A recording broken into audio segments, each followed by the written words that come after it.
National party کی leadership اور حال میں موجود تمام سیاسی سماجی اور قوم پرست جماعتوں سے تعلق رکھنے والے احباب، بالخصوص گلگت بلتستان سے تشریف فرما ہمارے مہمان بابا جان اور آپ تمام دوستوں، ساتھیوں اور بہنوں کو سلام۔ یہاں ہمیں جو ٹاپک ملا اس کانفرنس کے اندر اپنے استاد، دوست، بھائی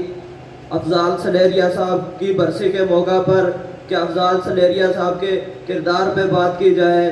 تو یہ بات بہت مشکل اور ناممکن بات ہے کہ ایک فرد جو اپنی زندگی کا آغاز ہی اپنے مادر وطن کی آزادی، خود مختاری اور آزادی کے عشق سے کرتا ہے، وہ اپنی زندگی کا اختتام بھی اسی عشق کے اندر کرتا ہے کہ جس دن افضال سلیریا صاحب کی ڈیتھ ہوتی ہے اس سے 2 دن قبل بھی ہم وہاں پر نیچے ریور اینڈ ہوٹل پہ بیٹھ کر یہ میٹنگ کر رہے تھے کہ یہاں پر مہنگائی، بے روزگاری اور غربت کے خلاف کس طرح سے تحریک کو منظم کیا جائے، یہاں پر کس طرح سے جو ہمارے وسائل لوٹے جا رہے ہیں ان کے خلاف تحریک کو منظم کیا جائے۔ تو جب ہمیں یہ خبر سننے کو ملتی ہے کہ افضال صاحب کی ڈیتھ ہو گئی ہے تو یہ خبر پورے مظفر آباد کے لیے نہیں، پوری ریاست کے لیے غم نا خبر تھی کہ کوئی یقین نہیں کر سکتا وہ کردار ہے افضال سلیریا کا جو آج مظفر آباد نہیں بلکہ پوری ریاست کے اندر بول رہا ہے،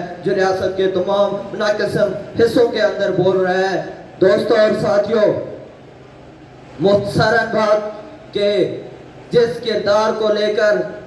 افضال سلیریا چلا تھا، جس کردار کو لے کر ہمارا بھائی افضال سلیریا اس دنیا فانی سے چلا گیا، لیکن وہ کردار زندہ ہے۔ اس کردار کو زندہ رکھنے کے لیے ہمیں چاہیے کہ ہم اس ریاست جموں کشمیر کے منقسم حصوں کے اندر، تقسیم شدہ ریاست کے اندر اپنی جدوجہد کو تیز کریں، اپنی جدوجہد کو تیز کریں، اس کے نظریے کو تیز کریں، اس کی سوچ کو تیز کریں، اس کے فلسفے کو لے کر چلیں۔ اس نے جس ریاست کی آزادی کے لیے اپنی جان قربان کی، جس نے اپنی جان